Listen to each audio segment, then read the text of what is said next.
साथिया बिन तेरे दिल माने ना, क्या कहूँ क्या करूँ कुछ जाने ना।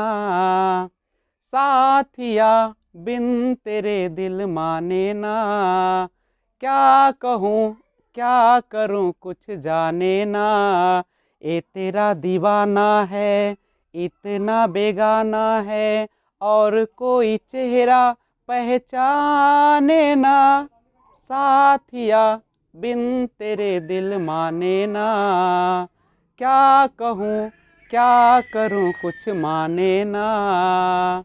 Hello friends, this is Vijay Rajpushp and welcome to learner eyes Y VRP. तो आइए सॉल्व पेपर 17 जुलाई 2019 जो मैथ सेक्शन में न्यूमेरिकल क्वेश्चंस पूछे गए थे उसका सॉल्यूशन देखते हैं। देखिए पहला क्वेश्चन बहुत इंपॉर्टेंट क्वेश्चन है कि एक स्कूल में आधे छात्र बैडमिंटन खेलते हैं। ध्यान रखिएगा, आधा छात्र बैडमिंटन खेलते हैं, यानी 1/2 जो है वह स्कूल के छात्र बैडमिंटन खेलते हैं।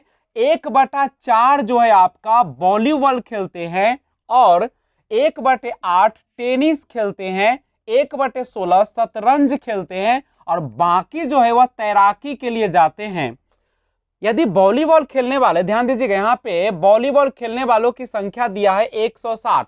गौर कीजिएगा इस तरीके के क्वेश्चन में कि जब आपको ना बिल्कुल रियल वैल्यू दिया रहा है, वास्तविक मान दिया रहा है, जैसे यहां पे दे दिया है, क्या दिया देखिए, लिखा है कि वॉलीबॉल, आपका दिया है कि वॉलीबॉल खेलने वाले छात्रों की संख्या यहां पे दे दिया है, और ये फ्रैक्शन में नहीं है, रियल वैल्यू है।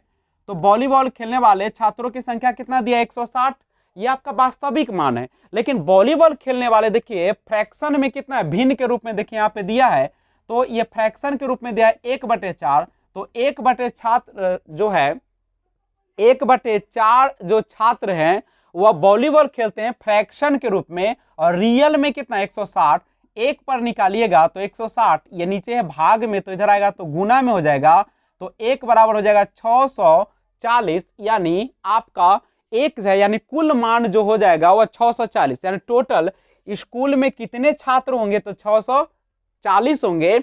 अब पूछता है कितने छात्र हैं जो क्या खेलते हैं, कितने छात्र शतरंज खेलते हैं। तो ध्यान दीजिए कितने छात्र शतरंज, तो शतरंज खेलने वालों की संख्या, शतरंज खेलने वालों की अगर संख्या पूछा जाए तो आप गौर कीजिएगा, आपके पास जो है टोटल छात्र कितना आया स्कूल में 640, और उसमें शतरंज खेलने वाले देखिए कितना है, तो शतरंज खेलने वाले 1/16 है, यानी 1/16 कर दीजिएगा, क्योंकि कुल का ही ना 1/16 है, तो कुल है 640 और 1/16 शतरंज, तो कितना हो जाएगा 40, यानी 40 जो छात्र होंगे स्कूल में वह आपका शतरंज खेलते होंगे। यही आपका आंसर। एक बार फिर से समझिएगा, आपको वास्तविक मान है वॉलीबॉल खेलने वाले 160, तो वॉलीबॉल खेलने वाले छात्र 160, एक पर निकाला तो कुल निकल गया 640। पूछा जा रहा है किसके बारे में, शतरंज खेलने वाले, शतरंज के बारे में देखा तो 1/16 है, तो 1/16 टोटल का 640 का 1/16 निकालेगा तो आ जाएगा 40, यानी शतरंज खेलने वाले 40 छात्र होंगे। और ये क्वेश्चन तो आप लोग बहुत सारे बनाए हैं, मेरे बहुत सारे वीडियो अपलोड है उसमें ये दिया गया है।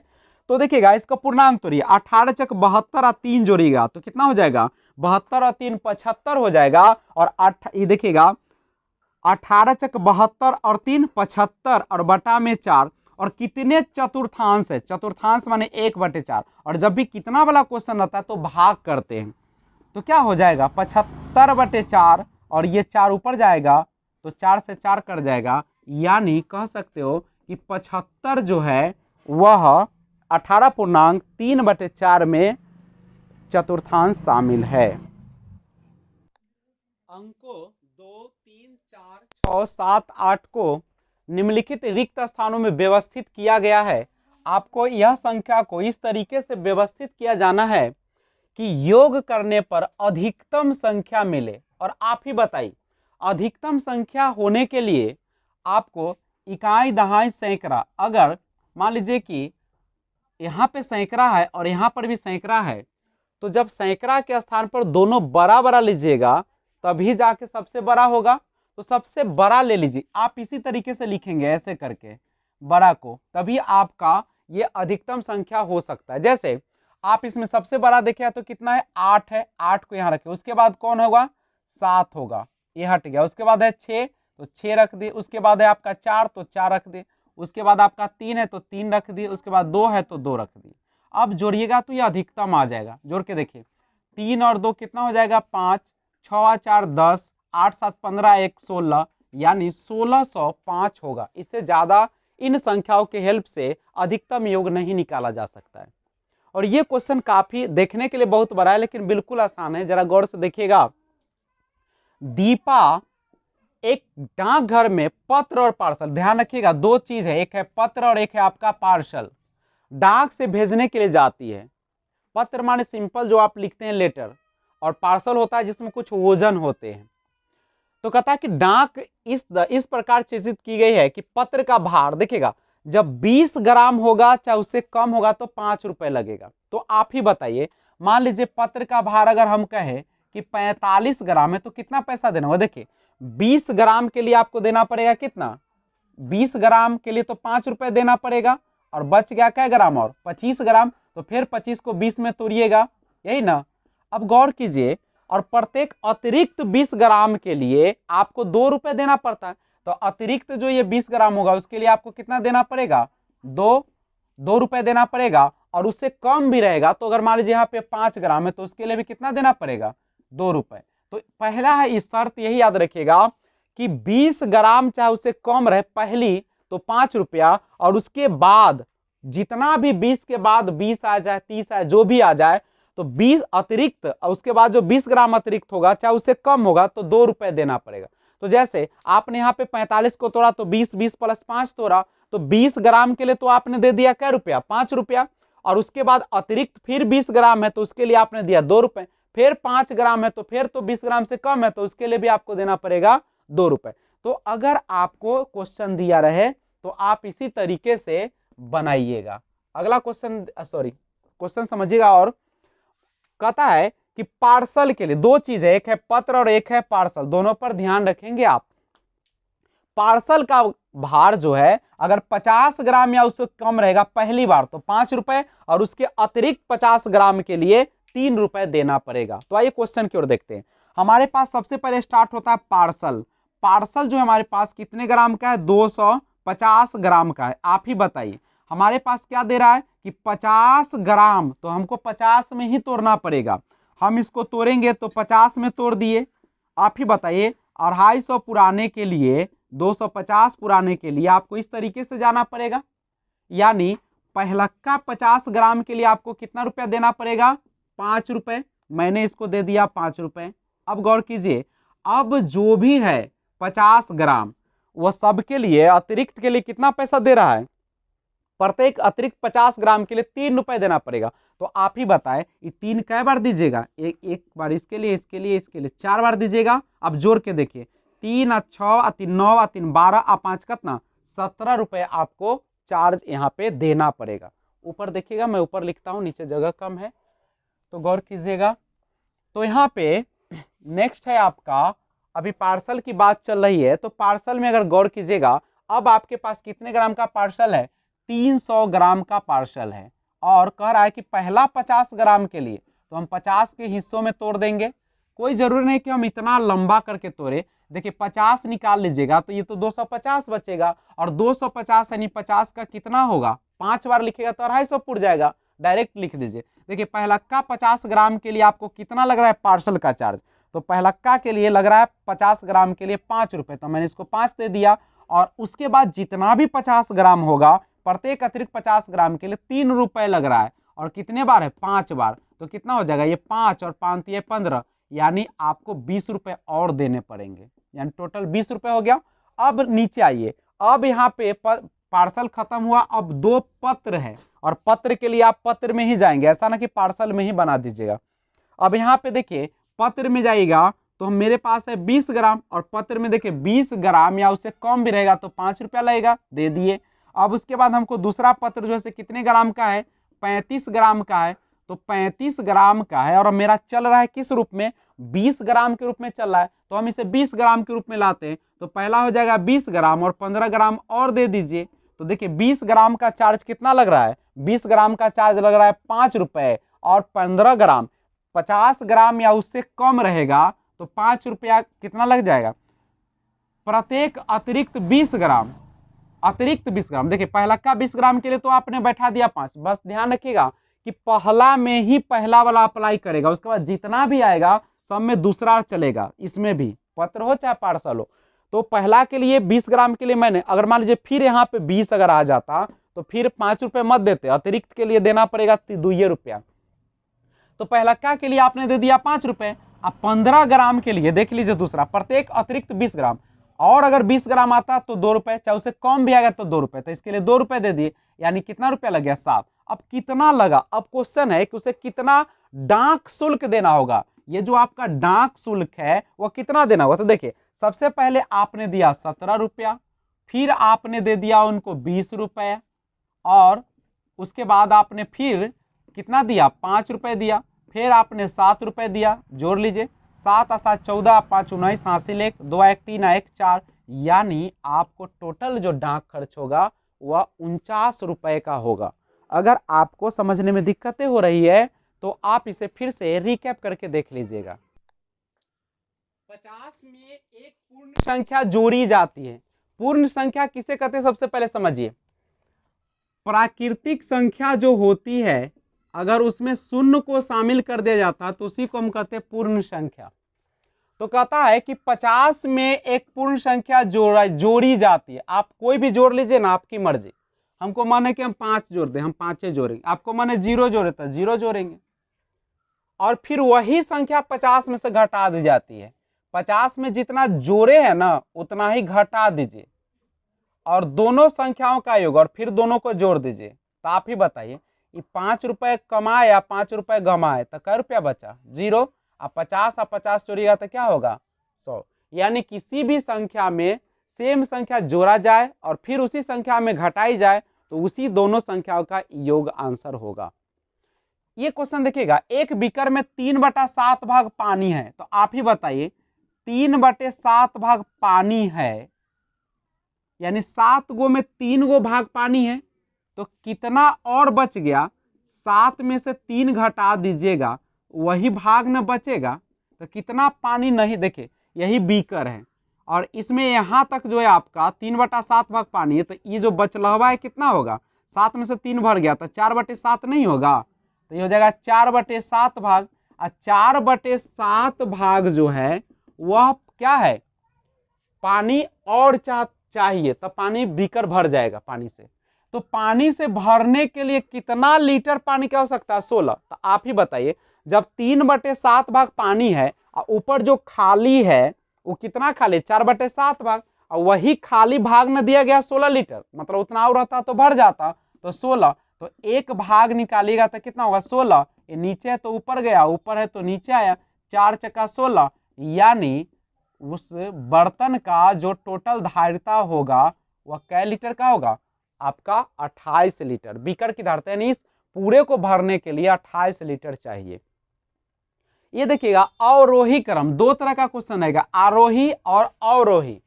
आरोही माने होता है सबसे छोटा से शुरू करना है, और अवरोही में होता है सबसे बड़ा से शुरू करना है। तो सबसे बड़ा से शुरू कीजिए, और दशमलव से पहले और बाद में देखिएगा बड़ा कौन है। देखिए हम चेक करते हैं, पहला 30.5 के बाद है 3.05, ठीक है, ये तो बड़ा है।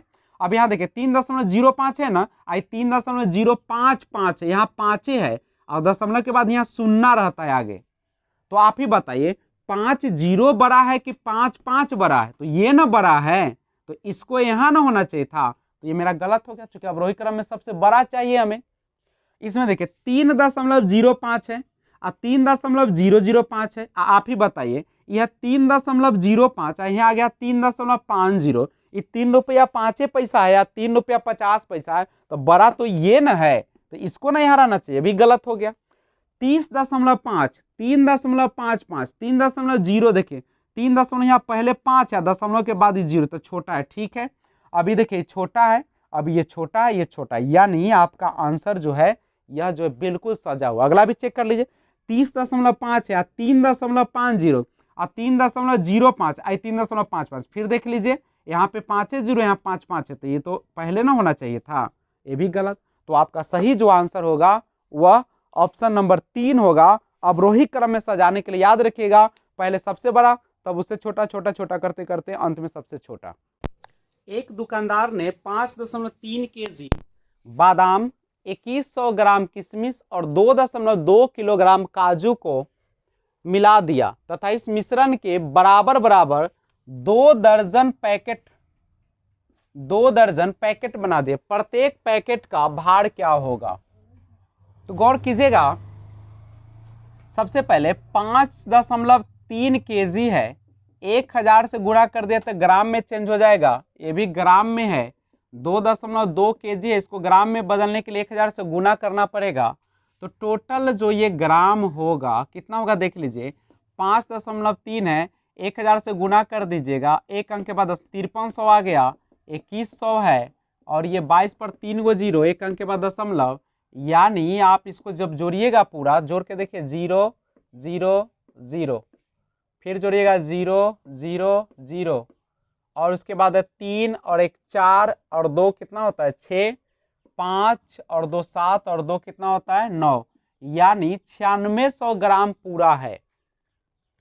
अब करा कि 2 दर्जन का पैकेट बनाना है, आप ही बताइए, 1 दर्जन बराबर होता है 12, तो 2 दर्जन बराबर कितना हो जाएगा 12 गुने 2 यानी 24, और 2 दर्जन पैकेट बना दिया और प्रत्येक पैकेट का पूछ रहा है, तो आप ही बताइए 9600 ग्राम आपके पास है और 24 जो है 2 बराबर बराबर 2 दर्जन पैकेट बनाना है, तो 2 दर्जन में 24, तो एक पैकेट में कितना रहेगा 24 चक 96, यानी एक पैकेट जो बनेगा वह 400 ग्राम का बन जाएगा। नेक्स्ट क्वेश्चन है कि आशा घर के खर्च में से कुछ रकम बचाकर एक मोबाइल फोन खरीदना चाहती है। प्रत्येक सप्ताह वह सोमवार को बचाती है 50 रुपए, बुधवार को बचाती है 100 रुपए, शुक्रवार को बचाती है 80 रुपए और रविवार को इसमें से 60 रुपए खर्च कर देती है। आप ही बताइए, इसको जोड़िएगा, 8 14, 240 रुपया तो बचाई लेकिन 60 रुपए खर्च कर दी, तो उसके पास जो पैसे बचेंगे वो कितना बचेंगे? एक बार फिर से चेक कर लीजिएगा, इसको कहीं गलत तो नहीं है। कहता है कि मोबाइल खरीदती है प्रत्येक सप्ताह सोमवार को 50 रुपए, बुधवार को 100 रुपए और शुक्रवार को 80 रुपया बचाता है। तो बचाया कितना? हाँ, यहीं पे गलत हो गया था, 8 और 5 13 होता है, यहाँ पे 13 और 1 1 की जगह पे कितना होगा 2 होगा, यानी 230 था यह, और 230 में से 60 घटाइएगा तो आपको कितना बच जाएगा 170। अब देखिए, एक सप्ताह में बचाती है 170 रुपए और उसको मोबाइल फोन खरीदना है कितने रुपए का 5950 रुपए का, और एक सप्ताह में बचा लेते 170 रुपए, तो कितने सप्ताह में पूरा पैसा पूरा लेगी? एगो जीरो से काट दीजिए, तो 17 तिया कितना हो जाएगा 51 और 17 पचे 85, यानी उसको मोबाइल खरीदने के लिए कितना सप्ताह इंतजार करना पड़ेगा 35 सप्ताह, यानी लगभग आप अंदाज लगा सकते हैं एक महीने में 4 सप्ताह होते हैं, करीब करीब 8 महीने का इंतजार करके मोबाइल खरीद लेगी। तो आइए देखते हैं कि मैं कौन सी संख्या हूं। मैं 2 अंकों की सम संख्या हूं। देखिएगा, सारा जो है सब 2 अंकों का सम संख्या है। सम संख्या वैसी संख्या को कहा जाता है जो 2 से विभाजित हो जाते हैं। सबसे छोटी अगर आपको सम संख्या पूछी जाए तो 0 होता है। तो ध्यान रखिएगा कि मैं 2 अंकों की सम संख्या हूं, सारा है बिल्कुल सही। मैं 3 4 6 का गुणज हूं, देख लीजिए, 3 से ये कट जाएगा, 3 से ये तो नहीं कटेगा, तो ये एक साइड हो गया। 4 से देखिएगा तो सारा जाएगा, 6 से भी सब जाएगा, एक ऑप्शन हटाइए, 1 2 4 है। मेरे कुल 9 गुणनखंड है। गुणनखंड निकालने का तरीका मैंने पहले ही अपलोड कर दिया है, आप प्ले लिस्ट में जाकर नंबर सिस्टम में देख लेंगे कि कैसे गुणनखंड निकाली जाती है। गुणनखंड की संख्या निकालना, गुणनखंड का योग निकालना मैंने पहले ही अपलोड कर दिया है। और अगर आप नए सब्सक्राइबर है तो पहले पूरा वीडियो देखिए, उसके बाद सब्सक्राइब कीजिएगा। तो आइए देखते हैं कि कैसे निकालते हैं। 36 है आपका। गुणनखंड की संख्या निकालने के लिए सबसे पहले आप उसे गुणनखंड के रूप में तोड़ दें। तो तोड़िएगा तो 2 से 18 बार, 2 से 9 बार, 3 से 3 बार, तो 36 का गुणनखंड आपने निकाला, तो 2 के पावर 2, 3 के पावर 2। गुणनखंड की संख्या निकालने का तरीका है कि जो पावर है आपका, जो घात दिया गया है उसको आप एक जोड़ ले और गुना कर दें, फिर पावर में एक जोड़े अपना मन से और गुना करें, तो 3 गुने 3 यानी कितना हो जाएगा 9 गुणनखंड। देखिए तो 36 का जब मैंने निकाला तो इसके टोटल 9 गुणनखंड आए जो मेरा दिया भी गया है। तो आंसर तो मेरा यहाँ क्लियर हो गया, लेकिन आप लोगों के मन में अब सवाल उठा होगा कि ऐसा तो नहीं कि 48 का भी हो जाए। तो हम चेक करके आपको दिखाते हैं। 48 का अगर निकालिएगा तो 2 से 24, 2 से 12, 2 से 6, 2 से 3 यानी 2 के पावर आपका 4 आ गया और गुने 3 के पावर 1। नियम जो है से बनाइए, पावर में अपना मन से 1 लगाइए, जोड़ दीजिए और गुने पावर में फिर अपना मन से 1 जोड़िए, तो हो जाएगा 5 गुने 2 यानी इसके गुणनखंड की संख्या 10 हो जाएगा। इसका मतलब स्पष्ट है कि हमारा जो आंसर होगा वह 36 ही होगा, क्योंकि ये फुलफिल कर रहा है 2 अंकों का सम संख्या भी, क्योंकि 2 से 18 बार कट रहा है, 3 4 6 से 7 गुणन यानी कट रहा है, 3 से 12 बार, 4 से 9 बार, 6 से 6 बार, और कुल इसके गुणनखंड की संख्या जब मैंने निकाला तो 9 आया। बिल्कुल सही है। अब देखिएगा, मैं इस क्वेश्चन से रिलेटेड भी वीडियो अपलोड कर दिया है, आप जाके आराम से learner eyes by BRP channel पे जाए, आइकन पे प्रेस कीजिएगा, वहां से होम और वीडियो आएगा, वीडियो पे आप टच करेंगे आपको सारा लिस्ट आ जाएगा। वहां से आप देखिएगा एक नंबर सिस्टम के तहत होगा बाइनरी नंबर को दाशमिक में कैसे बदले और दाशमिक को नंबर यानी बाइनरी में कैसे बदले द्विआधारी पद्धति में, तो उसे भी आप देख लेंगे। तो आइए देखते हैं इसको। अब यहाँ पे सवाल है कि ये है आपका 2 आधार, इसलिए इसका नाम पड़ा द्विआधारी, और यहाँ पे 10 आधार, इसलिए इसका नाम पड़ा दाशमिक। तो द्विआधारी को दाशमिक में बदलने का तरीका क्या है इसके बारे में समझिए। सबसे पहले यहाँ से स्टार्ट किया जाता है, एक है ना, आप 1 लिख दे और 2 के पावर 0 से स्टार्टिंग होती है, कर दिया। आप बैक में जाते रहे, फिर देखिए यहाँ पे 1 है तो 1 लिख दिया, अब 2 के पावर यहाँ 0 था तो 1 हो गया, फिर अगला है 0, 2 के पावर 2, फिर आएगा 1 और 2 के पावर 2 था तो 3, फिर देखिए यहाँ पे 1 है और 2 के पावर कितना हो जाएगा 4 हो जाएगा। अब किसी भी संख्या का पावर 0 रहे उसका वैल्यू 1 होता है, 1 और 2 के पावर 1 2, 0 से किसी भी संख्या में गुना कीजिएगा 0 हो जाएगा, और 1 गुने 2 के पावर 3 यानी 8 हो जाएगा, और ये 1 गुने 2 के पावर 4 है तो 16 हो जाएगा। अब गौर कीजिए, ये 1 हो जाएगा, ये 2 हो जाएगा, 0 को हटा दीजिए, 8 में 1 से तो 8 होगा, ये 16 होगा, यानी 16 और 8 24 और 2 26 और 1 जोड़िएगा तो आपका 27 हो जाएगा, जो आप आंसर चेक कर सकते हैं क्या है कि नहीं। तो 16 8 आपका 24 और 2 26 और 1 27 आपका आंसर होगा। अगला क्वेश्चन के रूप देखिएगा, यदि वर्ग की भुजा 10 सेंटीमीटर है, चलिए ठीक है, हम परिमाप निकाल लेते हैं। वर्ग का अगर परिमाप निकालिएगा तो वर्ग का परिमाप होता है 4 गुने भुजा, यानी 4 गुने 10 बराबर कितना हो जाएगा 40। अब भुजा को दुगनी कर दीजिए, जब दुगनी कीजिएगा भुजा को तो पहले भुजा था आपका 10, 2 से गुना कर दीजिएगा तो 20 हो जाएगा, और वर्ग का परिमाप आप निकालिएगा, वर्ग का परिमाप तो फार्मूला होता है 4 गुने भुजा, यानी 4 गुने 20 बराबर हो जाएगा आपका 80। क्या कह रहा है, कहता है तो नया परिमाप कितना गुना हो जाएगा, नया तो बाद वाला नया होता है, तो नया कितना है 80 है, और पहले आपका परिमाप कितना था 10 था, आप 10 से भाग दे दीजिए, कितना आ जाएगा 8, यानी आपका जो आंसर आ जाएगा वह 8 गुना आंसर होगा, जो कि आपके ऑप्शन में कहीं दिख नहीं रहा है। इसका मतलब है कहीं गलती हुआ है, आप इसे देख लीजिएगा। 10 सेंटीमीटर भुजा है, वर्ग की भुजा को दोगुनी कर रहे हैं, तो वर्ग की भुजा कर रहे दोगुनी तो 10 का 20 हो जाएगा। नया परिमाप कितने गुना हो जाएगा, तो यहाँ पे ध्यान दीजिएगा, तो 20 चका 80 और 80 को 10 से भाग दीजिएगा तो 8। चलिए देखिएगा इसको, 4 गुने 10 कीजिएगा तो यहाँ पे 40 होगा, और 40 से इसको भाग दीजिएगा तो 4 से 4 दूनी 8, यानी आपका आंसर जो होगा 2 गुना होगा। क्योंकि 4 को 10 से गुना कीजिएगा तो 40 होगा, 10 नहीं होगा, ध्यान रखिएगा इस चीज पर।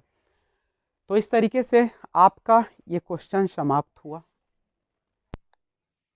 72 गुने 28 बराबर 36 गुने 4 गुने डॉट डॉट रिक्त स्थान की संख्या 7 का गुणज है, एक अभाज्य संख्या 10 से कम है, एक सम संख्या है, 56 का गुणनखंड है, निम्नलिखित में से कौन सा सही है। 4 ऑप्शन दिया गया है, आपको देखना है। तो आइए क्वेश्चन को देखते हैं।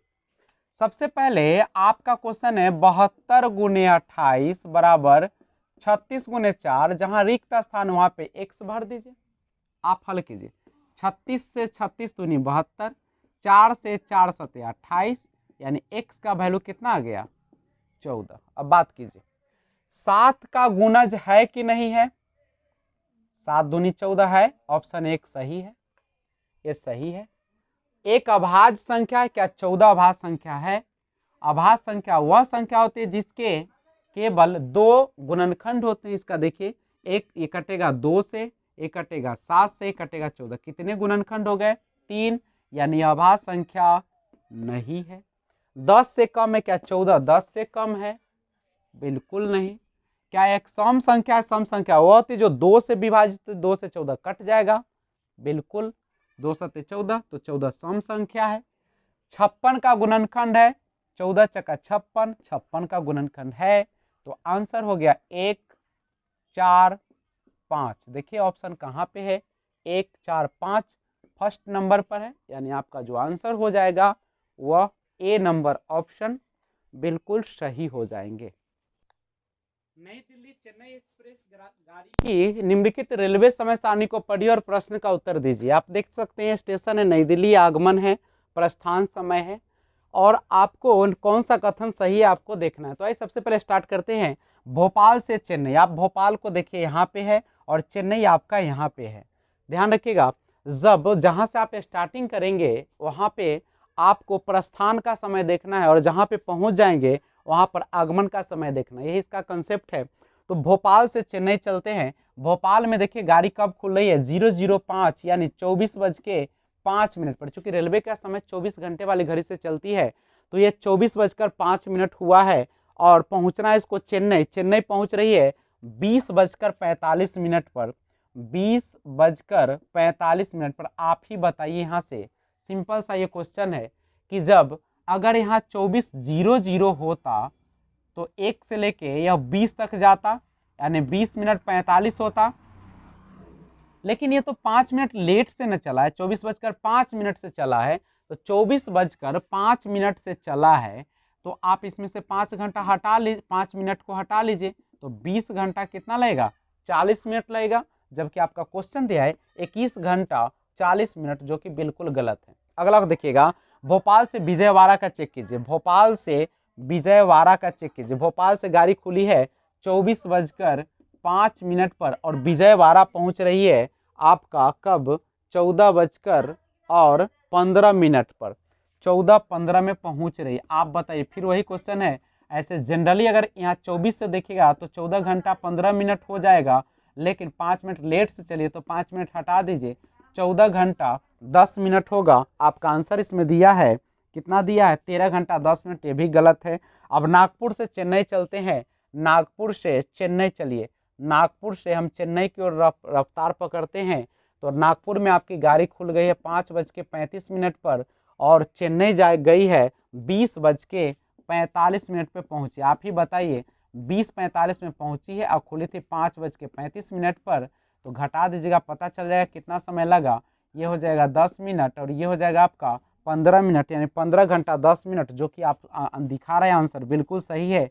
आगे जांचने की कोई ज़रूरत नहीं। अगर आपको मन है कि हम और समय बर्बाद करें तो और कर लीजिए, जांच के देख लीजिएगा। अगर आपको संतुष्टि मिले तो ठीक है, नहीं तो तीसरा आंसर बिल्कुल सही है।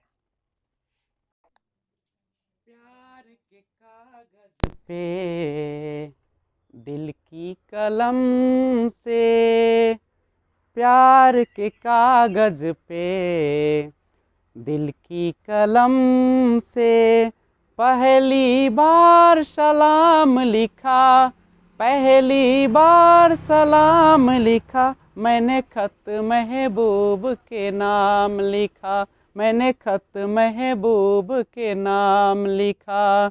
प्यार के कागज पे दिल की कलम से पहली बार सलाम लिखा, मैंने खत महबूब के नाम लिखा।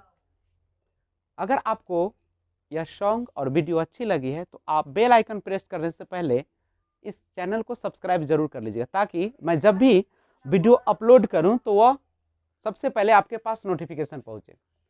तो मैं आशा करता हूं कि आप ज़्यादा से ज़्यादा लाइक शेयर कमेंट करेंगे और ज़्यादा से ज़्यादा बेहतर वीडियो आपके लिए मैं बनाता रहूँगा। Thanks for watching, keep watching, safe रहिए, टेक केयर, जय हिंद, जय भारत।